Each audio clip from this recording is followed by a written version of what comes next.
Wow, thank you, Ronnie. This is your season. Yeah, just take a moment and soak that in. This is the third week that I have the privilege of being here with you. And we've been talking about, thank you, during this time, we've been talking about the idea of spiritual growth from the outside in. A lot of us come here on Sunday, and it's great because we're fed internally, and that's great, but we go out into the world, and we live in this world. And how do we also complement that internal spiritual growth with what we experience in the world? The first week, 2 weeks ago, I talked about the power of vision and why having a vision is important. And the reality is we all have a vision. Some of us deliberately come up with a vision, and some of us just kind of have this subconscious vision that guides us as we navigate life. Because it's our expectation of life that determines what we get from it. That's, relates to your health, relates to your income, the kind of job you have, how happy you are with your job, your relationships. What we expect in life really drives what we get from it. So when I talk about a vision, that's what I mean. We all have one to some extent. The question is, have you thought consciously about what that vision is and decided deliberately what it looks like? What success and happiness and fulfillment and abundance looks like for you? So we talked the first week about crafting a vision, being deliberate about deciding what that is. And then the question is, how do you get it from something you've thought about to something you believe? And that's one of the reasons we're here, the law of mind action. It's practice, it's repetition. The more you think about something, the more you reinforce it, the more it becomes a belief. And that's how you move something from a conscious thought into a subconscious belief, which is really what your vision is about. So that's what the vision is for. It's to help you make that transition from something you've thought about to something you believe in. But it also can be a key to connect with this sense of something greater than you. Because most of us, if you're thinking about a vision, it's not just a little tweak in your life, but it's something that's another level of satisfaction, another level of abundance and fulfillment in life. And to imagine yourself at that other level is energizing. It's exciting. It's something that feels fulfilling and rewarding. And so in that way, your vision becomes a key to connect with that feeling of abundance, that feeling of creativity, that feeling of possibility. And that is what it feels like to be connected with spirit or universal intelligence or source. And the truth is that connection is there all the time for us, but we don't always remember that. Because we leave here and we go back out into the facts of our life and we're busy and there's traffic jams and we go to the grocery store and they're stocked out of the key item that you need to make that recipe you've really been wanting to make. These things just happen. It's the facts of life. And what happens? Do we let those facts take over our consciousness, take over the way we're thinking and feeling and showing up in the world? Or do we continue to stay grounded in that sense of truth, that sense of possibility and freedom and creativity and abundance that is ours to live by? That was the first week that we talked about vision, and that's how vision helps you to stay grounded in that truth.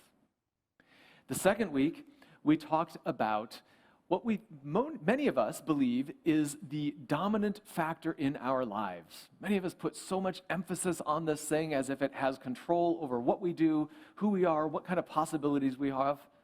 Of course, I'm talking about money. So many of us think about money as the determining factor. And so we examined last week, what is money? What really is it? And how do you relate to money? This idea that money is not just, the little green pieces of paper we have, but it's a currency. It's what we get in exchange for our creative contribution to the world. So when you create something, when you go to your place of work, or when you contribute in some way to the world, oftentimes you get money in response to that. And then you can use that money in exchange for someone else's creative energy. And in that way, money is really a reflection of your abundance, your creativity, and it becomes this currency that we use in exchange to trade for other people's creativity and abundance. So it's a means of exchanging our creative energy. And our creative energy is simply that divine nature inside of us. So David Owen Ritz calls it God in action.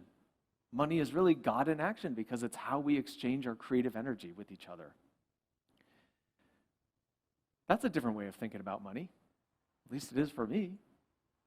And then you question, how do you relate to money? Many of us think about money and we think about, well, our first thought is often, I don't have enough or I can't afford this thing.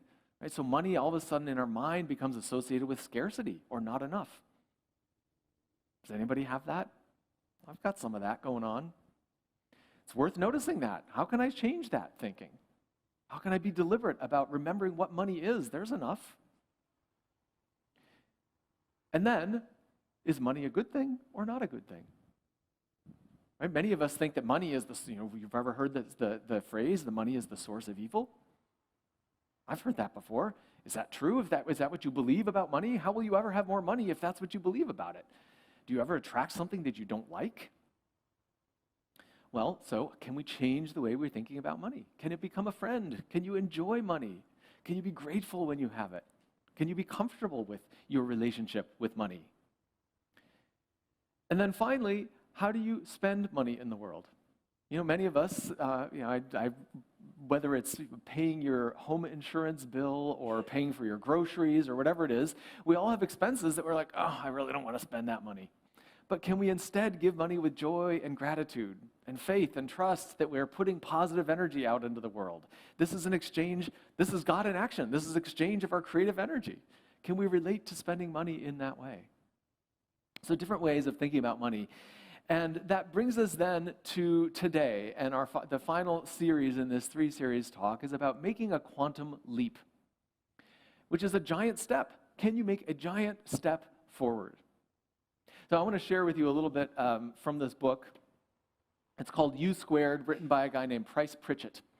And he talks about the idea of a quantum leap. And this is what he says about it. Most people operate with a mindset that assumes success comes one step at a time. The unspoken but popular notion is that we must move systematically from our present level of achievement to the next. Then, the thinking goes, from that stage we can begin working towards graduating to still next higher level in the sequence, gradual progress. This is an unfortunate misconception, and it's clearly reflected in the way people function. They go about day to day striving to make incremental gains in their performance. That's pretty routine. That's the pathway of conventional growth. But your life simply does not always have to operate that way.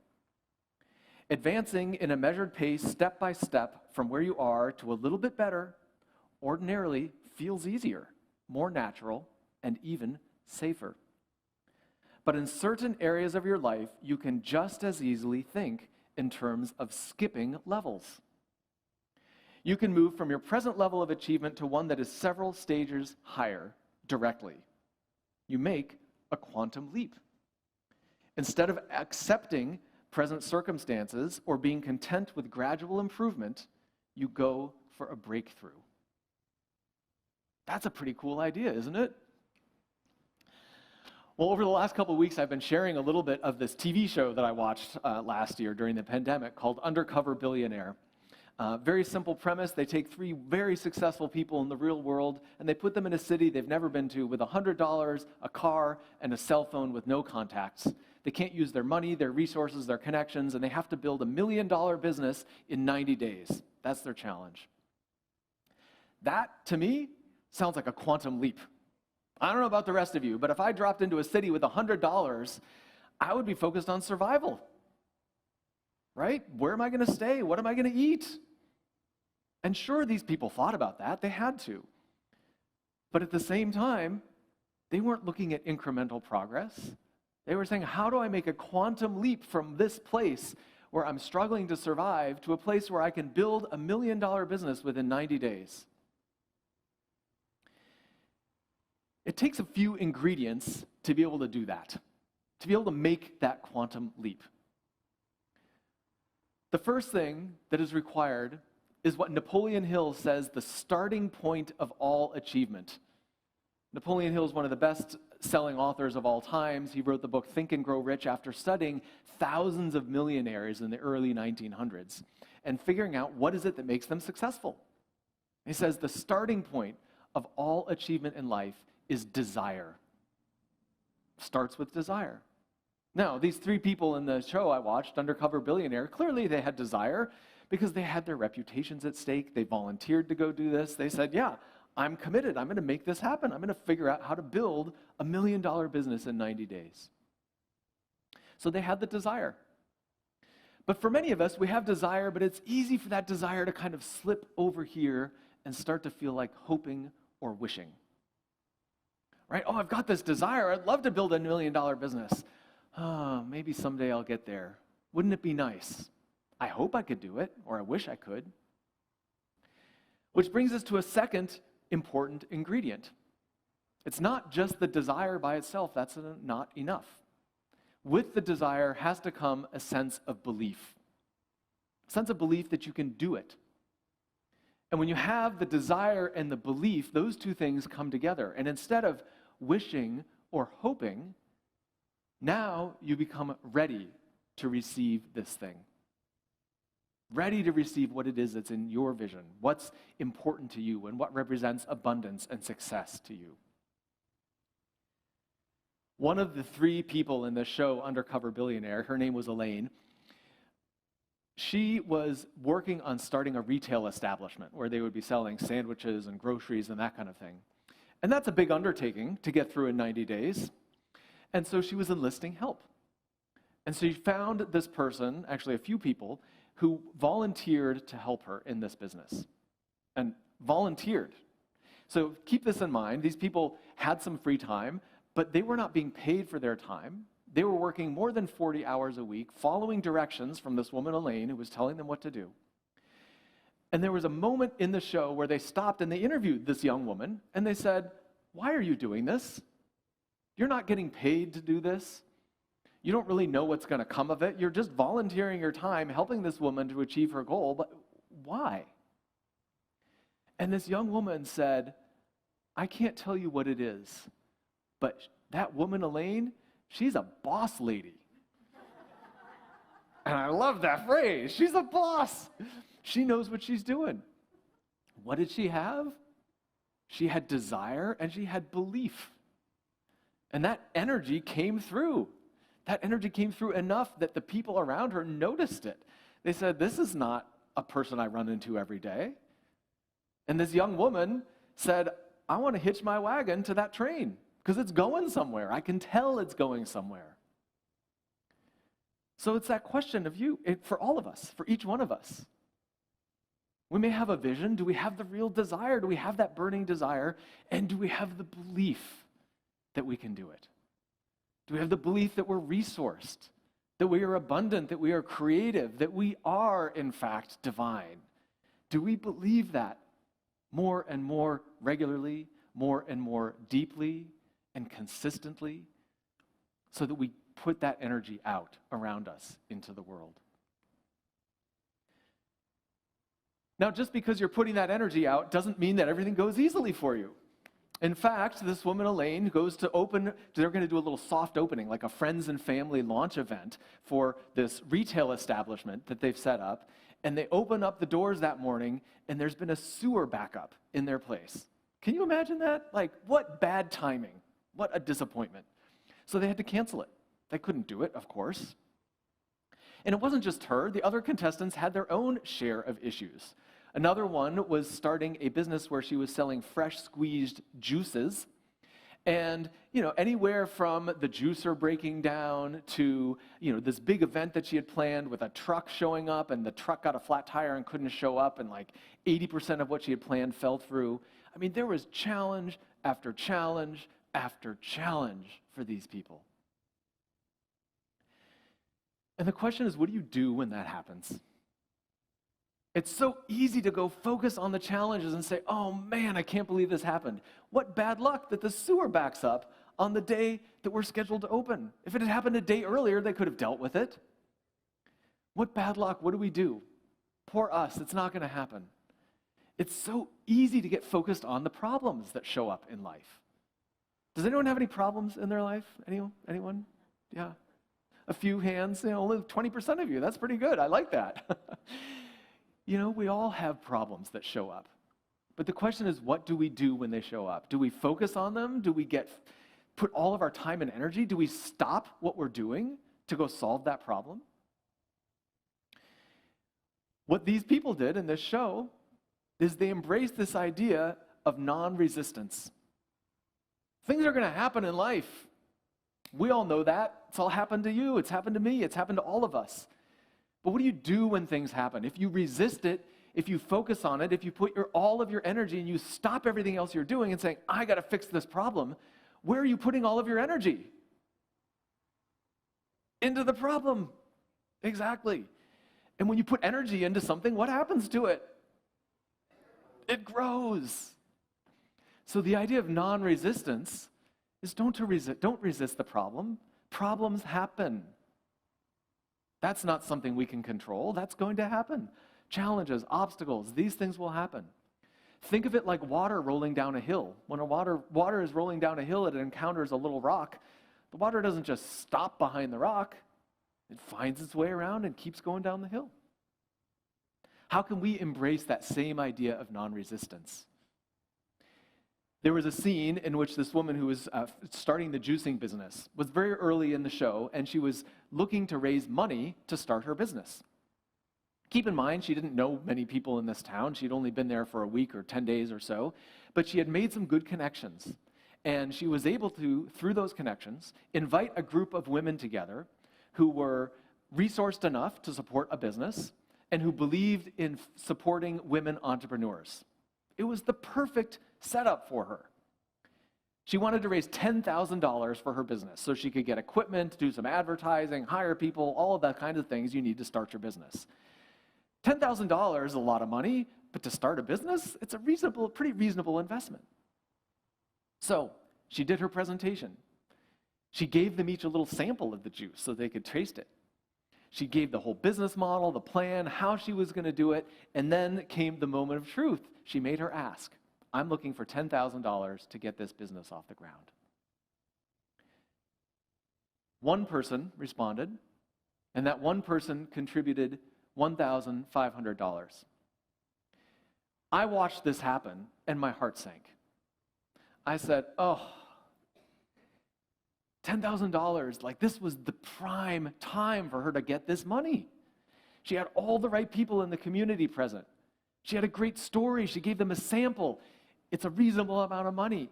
And she only got one investor for $1,500.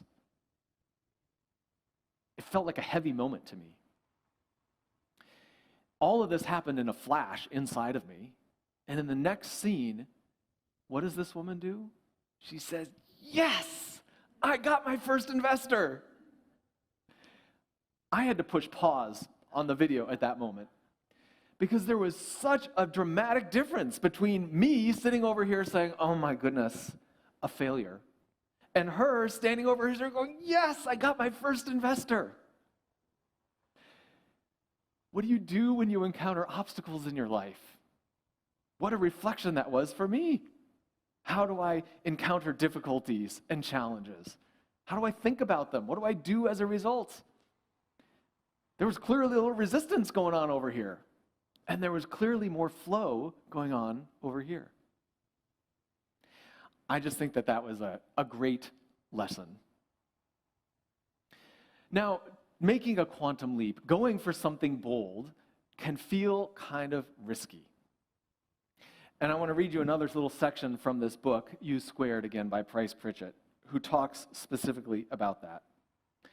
And the idea is to choose a different set of risks. Here's what he says about it. Going for the quantum leap feels chancy. The risks hit you as rather apparent and maybe quite threatening. But you must stack them up against the hidden risks you accept when you decide to live with the status quo. Ask yourself what you're risking if you do not go for the quantum leap. The risk is that you won't get what you really want out of life. You've got to understand that you can never escape risk. It's not something you could decide to live with or without. Something is always at stake. You can only decide which risk to take. Risk believing in yourself. Risk acting on the assumption that you can succeed in making a quantum leap. Otherwise, the risk is that you will settle for only a fraction of what life has to give you. This idea of spiritual growth from the outside in is about looking at those risks, looking at what it is that you want in your life. To come on a Sunday and feel a sense of spiritual connection and expansiveness and abundance is wonderful. And the question is always, how do we carry that with us out into the world? How does our life reflect that sense of abundance and possibility? Is it reflected in the actions that we're taking? And that's why it's this idea of outside-in spiritual growth. Of course, there is some inside spiritual growth. And that's what we talk about, prayer and meditation, remembering the principles that Joe walked us through today. There is one power and one presence active in the universe. I am a part of that. I can affect the world through the way I think about it, resistance, non-resistance, having a sense of desire and belief. I reconnect with those things through prayer and meditation, but then it's the practical application, that fifth principle. How do you carry this with you out into the world and apply it? How do you take the actions that move you a step forward towards what it is that you want in your life? And that is the idea of outside-in spiritual growth, because it's not just sitting quietly in your room. It requires little action. Like these people on The Undercover Billionaire, they were in action. They were moving forward. I've got one other little excerpt I want to share with you. This is from a different book. This one is from Wallace Wattles' The Science of Getting Rich. And it's written kind of with the orientation towards money, but I really think about richness as abundance in this broadest sense of the word. So it's the science of getting what it is that you want out of life. And this is what he has to say about it. This is the crucial point in the science of getting rich, where thought and personal action must be combined. Thought, again, the belief and the internal work of spiritual growth. There are many people who consciously or unconsciously set creative force in action by the strength and persistence of their desires, but who remain poor because they do not provide for the reception of the thing they want when it comes. By thought, the thing you want is brought to you. By action, you receive it. Thought is the internal part. Thought is the internal spiritual growth, connection with abundance. Personal action is the external part. That's what you're doing out in the world. It's the combination of the two. He goes on to say, whatever your action is to be, it is evident that you must act now. Because you are not in the right business or the right environment now, do not think that you must postpone action until you get into the right business or right environment. And do not spend time in the present taking thought as to the best course of action in possible future emergencies. Have faith in your ability to meet any emergency when it arrives. If you act in the present with your mind on the future, your present action will be with a divided mind and will not be effective. Put your whole mind into present action. Do not give your creative impulse to original substance or universal intelligence, and then sit down and wait for results. If you do, you will never get them. Act now.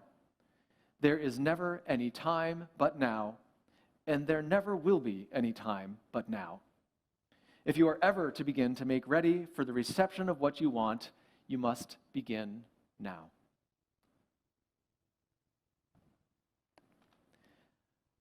I so enjoyed this show, Undercover Billionaire, because although there was no explicit spiritual reference in it, it was a very spiritual show. It was about people encountering difficult facts of life, difficult circumstances, and living from a place of truth. People who were willing and to do the work to talk themselves back into that place of possibility and abundance when they face disappointment, setbacks, challenges, rejection. Many of us face those things, and our question is, what do we do? Can you come back to that place of truth? And that's what I so appreciated, is to watch them come back to this place of truth time and again and act from that place of truth. Not just to sit in their room and believe it, but to go out in the world and act in that way.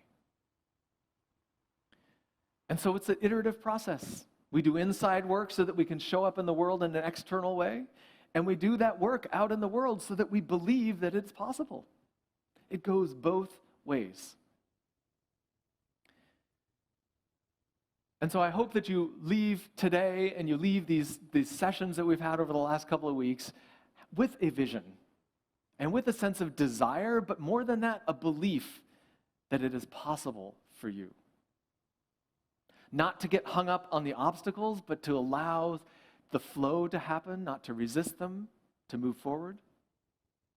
And remember which set of risks you are choosing. We can't escape risk, we always get a choice, and to take the action. And by doing so, that you may step into the flow of life. To be one with your sense of abundance, one with the sense of abundance that is all around you, that is life, that is the creation in which we live. To stand in that place and to walk in that place and to live your life from that place of abundance. Let's move now to our affirmation, which I will read and then have you say together with me. I am ready to open my life even wider to accept more of the good things in life. Will you say that with me?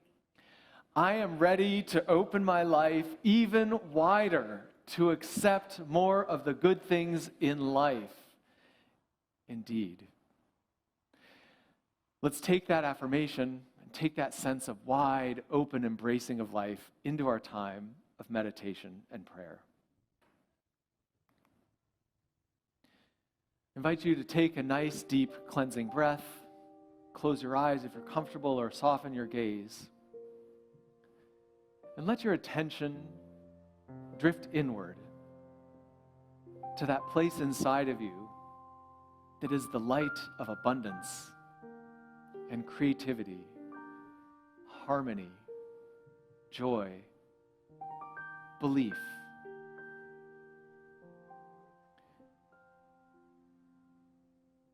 Notice that light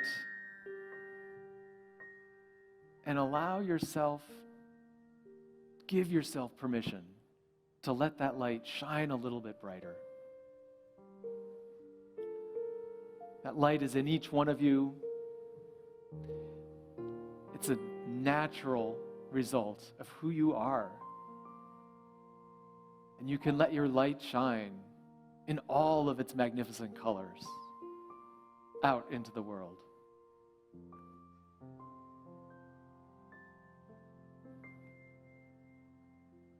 For it starts inside, but it illuminates the world. So allow that light to illuminate you. Bask in those colors, bask in the warmth, the abundance, the freedom, the stillness, and the silence.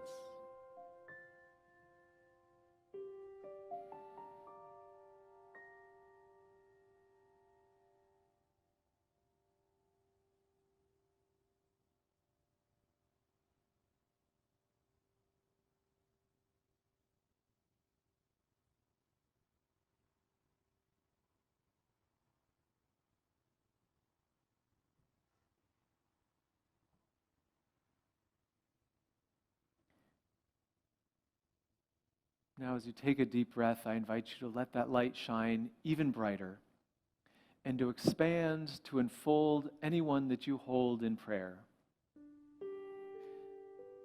For all the people whose names are in our prayer box, for all the people in your community and in your heart,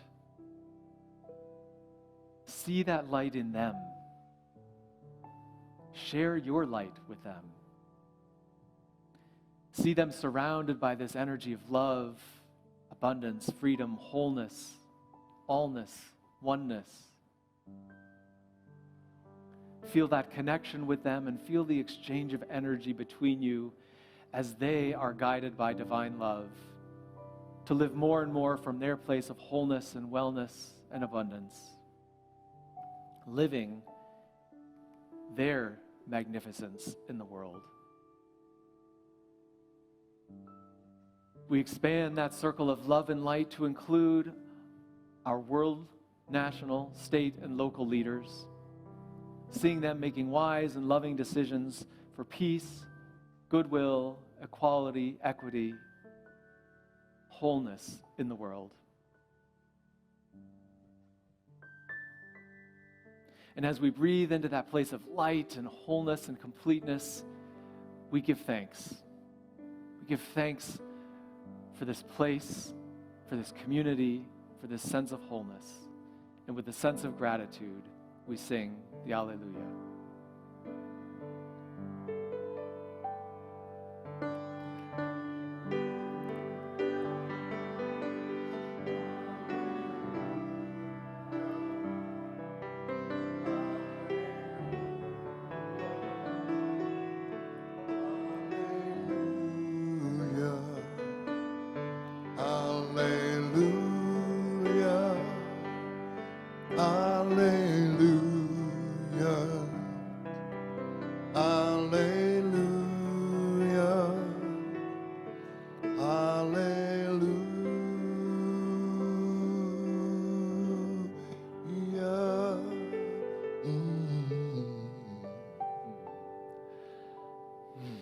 With a nice, deep cleansing breath, I invite you to return to this space and open your eyes if you have not already done so.